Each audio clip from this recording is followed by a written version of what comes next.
پاکستان اور افغانستان کا جنگ بندی جاری رکھنے پر اتفاق، مشترکہ اعلامیہ جاری۔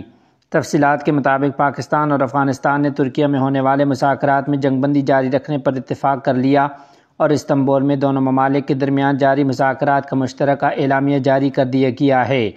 پاکستان اور افغانستان کے درمیان ترکیہ اور قطر کی ثالثی میں مذاکرات کے بعد جاری مشترکہ اعلامیہ میں بتایا گیا کہ افغانستان، پاکستان، ترکی اور قطر کے نمائندوں نے 25 سے 30 اکتوبر 2025 تک استنبول میں اجلاس منعقد کیے، جن کا مقصد اس جنگ بندی کو مضبوط بنانا تھا جو 18 اور 19 اکتوبر 2025 کو دوحہ میں ترکی اور قطر کی ثالثی میں افغانستان اور پاکستان کے درمیان طے پائی تھی۔ اعلامیہ کے مطابق تمام فریقین نے جنگ بندی کے تسلسل پر اتفاق کیا ہے اور عمل درآمد کے مزید طریقہ کار پر غور و خوض اور فیصلہ استنبول میں 6 نومبر 2025 کو اعلیٰ سطح کے اجلاس میں کیا جائے گا۔ اسی طرح تمام فریقین نے ایک مانیٹرنگ اور تصدیقی نظام قائم رکھنے پر اتفاق کیا جو امن کے تسلسل کو یقینی بنائے گا اور معاہدے کی خلاف ورزی کرنے والے فریق پر سزا عائد کرے گا۔ مشترکہ اعلامیہ میں کہا گیا کہ ثالثوں کے طور پر ترکیہ اور قطر نے دونوں فریقوں کی فعال شرکت پر اطمینان کا اظہار کیا اور پائیدار امن و استحکام کے لیے تعاون جاری رکھنے کے عزم کا اعادہ کیا ہے۔ خیال رہے کہ پاکستان اور افغانستان کے درمیان مذاکرات گزشتہ روز ناکام ہو گئے تھے، تاہم میزبان ترکیہ کی درخواست پر پھر سے مذاکرات شروع کیے گئے۔ ذرائع نے بتایا تھا کہ پاکستانی وفد استنبول سے وطن واپسی کے لیے تیار تھا، تاہم پاکستان نے میزبانوں کی درخواست پر افغان طالبان کے ساتھ دوبارہ مذاکرات پر رضامندی ظاہر کی ہے۔ سن 2026 عیسوی کے لیے 562 شخصیات کی فہرست جاری۔ شیخ الاسلام مفتی محمد تقی عثمانی دامت برکاتہم دنیا کی سب سے بااثر مسلمان شخصیت قرار۔ تفصیلات کے مطابق سال 2026 عیسوی کے لیے دنیا کی 562 ترین شخصیات کی فہرست جاری کر دی گئی ہے، جس میں شیخ الاسلام صدر وفاق المدارس العربیہ پاکستان حضرت مولانا مفتی محمد تقی عثمانی دامت برکاتہم کو دنیا کی سب سے بااثر مسلمان شخصیت کے طور پر قرار دیا گیا ہے۔ یہ فہرست ہر سال بین الاقوامی ادارہ Royal Islamic strategic studies centre کی جانب سے شائع کی جاتی ہے۔ یہ ایک بین الاقوامی اسلامی غیر سرکاری اور خود مختار تحقیقی ادارہ ہے جس کا صدر دفتر عمان میں واقع ہے۔ ادارہ ہر سال عالم اسلام کی علمی، فکری، سیاسی اور روحانی قیادتوں کا عالمی تناظر میں تجزیہ اور درجہ بندی کرتا ہے۔ مفتی محمد تقی عثمانی دامت برکاتہم کی فقہی بصیرت، علمی خدمات، عدالتی تجربہ، اصلاحی کاوشیں اور بین الاقوامی سطح پر مالیاتی نظام میں رہنمائی کو ان کے اثر و رسوخ کی بنیاد قرار دیا گیا ہے۔ عالمی رپورٹ کے مطابق مفتی تقی عثمانی نہ صرف بر صغیر بلکہ پوری دنیا میں اسلامی علم، اعتدال اور امت کے اتحاد کی علامت سمجھے جاتے ہیں۔ دینی و علمی حلقوں نے اس اعلان پر خوشی و مسرت کا اظہار کرتے ہوئے کہا کہ یہ اعزاز پاکستان اور پوری امت مسلمہ کے لیے باعث فخر اور عالم اسلام کے علمی تشخص کی بین الاقوامی سطح پر تسلیم شدہ پہچان ہے۔ مولانا فضل الرحمان کی جناب نگر میں صحافیوں سے گفتگو۔ تفصیلات کے مطابق جمعیت علماء اسلام کے سربراہ مولانا فضل الرحمان نے چنیوٹ جناب نگر میں میڈیا سے گفتگو کرتے ہوئے ملکی و علاقائی حالات پر تفصیلی اظہار خیال کیا۔ ایک سوال کے جواب میں نومبر سے متعلق آسرائیوں پر مولانا فضل الرحمان نے مختصر تبصرہ کرتے ہوئے کہا کہ نومبر پہلے بھی گزرا ہے اور اب بھی گزر جائے گا۔ افغانستان کے ساتھ کشیدہ تعلقات اور خطے کی صورتحال پر بات کرتے ہوئے انہوں نے کہا کہ پاکستان اور افغانستان دو برادر اسلامی ممالک ہیں جن کے درمیان طویل سرحد ہے اور ایک ہی قوم کے افراد دونوں جانب آباد ہیں۔ ایسے میں تعلقات میں تنوع خطرناک نتائج پیدا کر سکتا ہے۔ انہوں نے کہا کہ ہمیں اپنی آزادی کے ساتھ ساتھ افغانستان کی خود مختاری کا بھی احترام کرنا چاہیے۔ طاقت یا دباؤ سے مسئلہ حل نہیں ہوگا، برابری کی بنیاد پر تعلقات استوار کرنے ہوں گے۔ مولانا نے کہا کہ مشرف دور میں افغانستان کا مسئلہ بگڑا اور بعد کے ادوار میں ہم نے امریکی دباؤ میں ایسی پالیسیاں اختیار کیں جن سے خطے میں بے چینی بڑھی۔ انہوں نے سی پیک منصوبے کی سست رفتاری پر تنقید کرتے ہوئے کہا کہ عمران خان کے بعد موجودہ حکومت نے بھی پیش رفت نہیں کی، جس سے چین جیسے قابل اعتماد دوست کا اعتماد متزلزل ہوا ہے۔ ناجائز ریاست اور ارض مقدس کے مسئلے پر بات کرتے ہوئے مولانا فضل الرحمان نے کہا کہ ٹرمپ کے نام نہاد امن معاہدے ارض مقدس کے باسیوں کے ہاتھ باندھ دیے اور ناجائز ریاست کے لیے راستہ کھول دیا ہے۔ انہوں نے کہا کہ سیز فائر کے باوجود ارض مقدس کے باسی قربان ہو رہے ہیں اور ہمارے حکمران ٹرمپ کی خوشامد میں امن انعام کی بات کر رہے ہیں، یہ سمجھ سے بالاتر ہے۔ خیبر پختونخوا کی بگڑتی ہوئی امن و امان کی صورتحال پر مولانا فضل الرحمان نے کہا کہ عام آدمی گلی اور گاؤں سے باہر نکلنے سے خوفزدہ ہے اور عسکریت پسندی تیزی سے پھیل رہی ہے۔ انہوں نے کہا کہ ہمیں طاقت اپنے گھر میں استعمال کرنی چاہیے، باہر نہیں۔ علماء کرام کو 25,000 روپے ماہانہ دینے کے حکومتی اعلان پر مولانا نے دو ٹوک موقف اپناتے ہوئے کہا کہ ہم نے 25,000 کو بھی مسترد کر دیا ہے اور 25 لاکھ کو بھی۔ علماء کی ضمیر خریدنے کی کوشش حکمرانوں کا پرانا وتیرہ رہا ہے۔ فوجی قیادت کی ممکنہ ایکسٹینشن سے متعلق سوال پر مولانا فضل الرحمان نے کہا کہ یہ انتظامی مسئلہ ہے اور ہمارے آرمی چیف بہرحال ایک فوجی ہی ہوں گے۔ ٹی ایل پی پر پابندی سے متعلق مولانا فضل الرحمان نے کہا کہ پاکستان کی تاریخ میں پابندیاں کبھی مسئلے کا حل نہیں رہیں۔ اصل ضرورت تنازع کی جڑ کو سمجھنے اور اس کا حل تلاش کرنے کی ہے۔ آخر میں مولانا فضل الرحمان نے کہا کہ وہ ملک کے مفاد میں ہر قدم اٹھانے کے لیے تیار ہیں، لیکن بیرونی دباؤ کے تحت بننے والی پالیسیوں کو پاکستان کے مفاد میں نہیں سمجھتے۔ پاکستان تمام ہمسایوں سے امن چاہتا ہے۔ تفصیلات کے مطابق پاک فوج کے شعبہ تعلقات عامہ ISPR کے مطابق army chief field marshal Syed Asim Munir نے پشاور کا دورہ کیا، جہاں انہوں نے قبائلی عمائدین کے جرگے سے ملاقات کی ہے۔ ترجمان پاک فوج کا کہنا تھا کہ فیلڈ مارشل عاصم منیر کے پشاور پہنچنے پر کور کمانڈر پشاور نے ان کا استقبال کیا۔ آرمی چیف کو کور ہیڈ کوارٹر پشاور میں سیکورٹی صورتحال پر بریفنگ دی گئی۔ آرمی چیف نے جرگے سے خطاب کرتے ہوئے قبائلی عوام کی غیر متزلزل حمایت کو سراہا اور حالیہ پاک افغان کشیدگی کے دوران سیکورٹی فورسز کے ساتھ تعاون پر قبائلی عوام کو خراج تحسین پیش کیا۔ ان کا کہنا تھا کہ پاکستان افغانستان سمیت اپنے تمام ہمسایوں سے امن چاہتا ہے، تاہم اپنی سرزمین پر افغان سرزمین سے دہشت گردی برداشت نہیں کرے گا۔ تاریخی گلیوں میں شیخ الاسلام مفتی محمد تقی عثمانی کا تاریخ ساز دورہ۔ تفصیلات کے مطابق اٹلی کے خود مختار جزیرے سسلی کے دارالحکومت پالرمو میں حال ہی میں شیخ الاسلام مفتی محمد تقی عثمانی نے تاریخی و اسلامی مقامات کا تفصیلی دورہ کیا۔ مفتی محمد تقی عثمانی صاحب کا یہ دورہ محض سیاحتی نوعیت کا نہیں تھا، بلکہ اسلامی تاریخ کے ایک روشن باب سے قلبی و فکری تعلق کا مظہر بھی تھا۔ یہ وہی سرزمین ہے جہاں تقریباً 250 برس تک اسلامی حکومت قائم رہی۔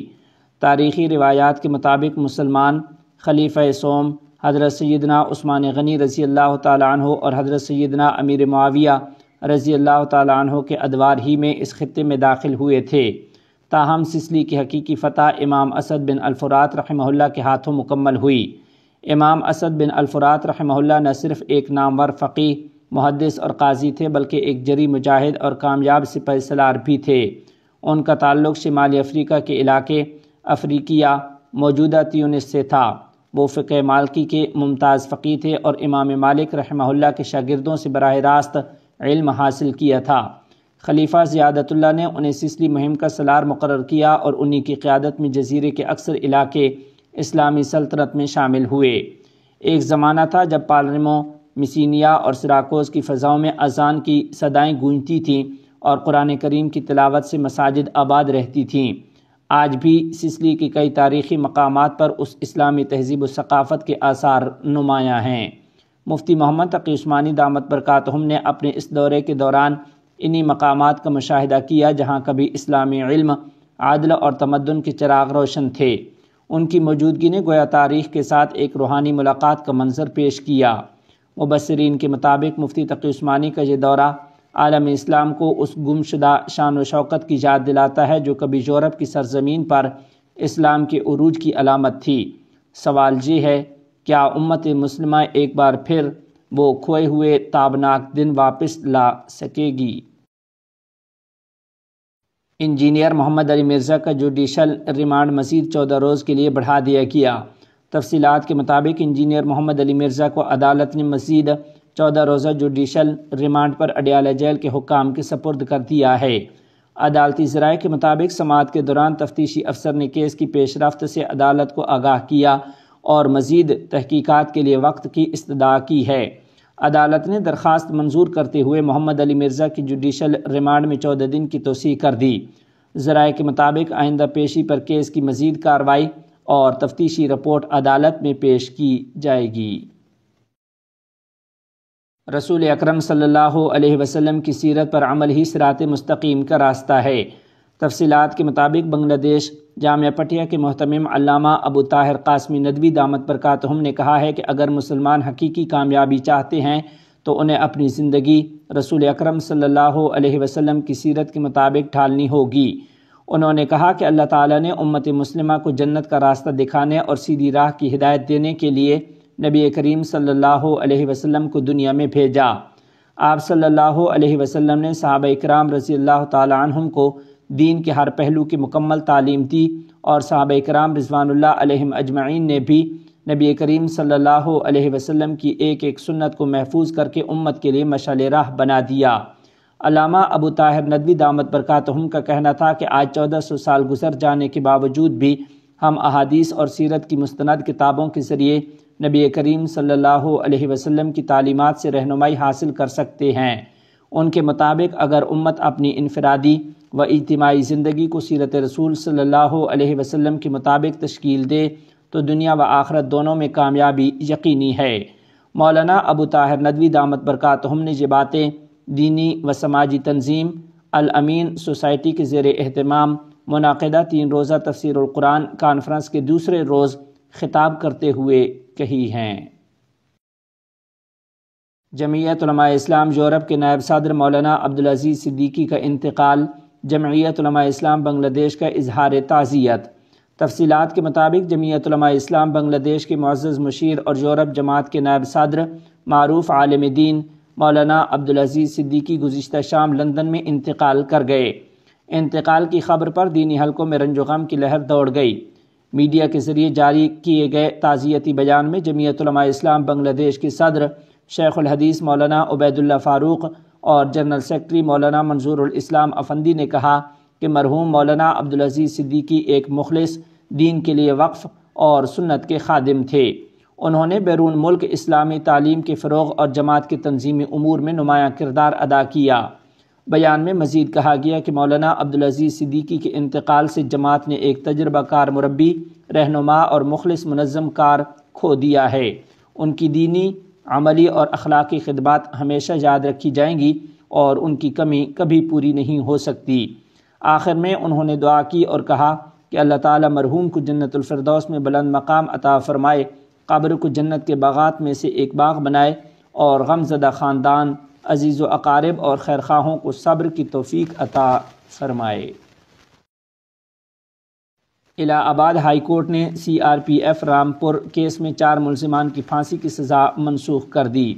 تفصیلات کے مطابق الہ آباد ہائی کورٹ کے 2 رکنی بینچ نے CRPF رامپور حملہ مقدمے میں نچلی عدالت کی جانب سے 4 ملزمان کو سنائی گئی پھانسی کی سزا کو منسوخ کر دیا ہے، جبکہ ایک ملزم کو دی گئی عمر قید کی سزا کو بھی تبدیل کر دیا۔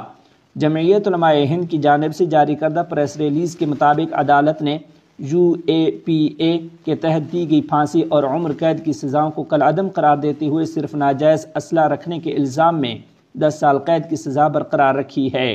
ریلیز میں بتایا گیا کہ ملزمان پہلے ہی 10 سال سے زائد عرصہ جیل میں گزار چکے ہیں، لہٰذا ان کی رہائی کی امید ہے۔ یہ فیصلہ تقریباً 8 ماہ قبل فریقین کے وکلاء کی بحث مکمل ہونے کے بعد محفوظ کر لیا گیا تھا، جسے آج سنایا گیا ہے۔ ملزمان کو قانونی معاونت جمعیت علماء مہاراشٹر ارشد مدنی کی قانونی امداد کمیٹی نے فراہم کی۔ جمعیت علماء ہند کے صدر مولانا سید ارشد مدنی دامت برکاتہم العالیہ نے اس فیصلے پر اطمینان کا اظہار کرتے ہوئے کہا ہے کہ نچلی عدالت نے 3 افراد کو سزائے موت اور 1 کو عمر قید سنائی تھی، تاہم ہائی کورٹ نے واضح طور پر قرار دیا کہ ان کے خلاف دہشت گردی کا کوئی مقدمہ نہیں بنتا۔ انہوں نے کہا کہ عدالت عالیہ نے نچلی عدالت کا فیصلہ منسوخ کرتے ہوئے صرف ناجائز اسلحہ رکھنے کے جرم میں 10 سال قید کی سزا برقرار رکھی ہے۔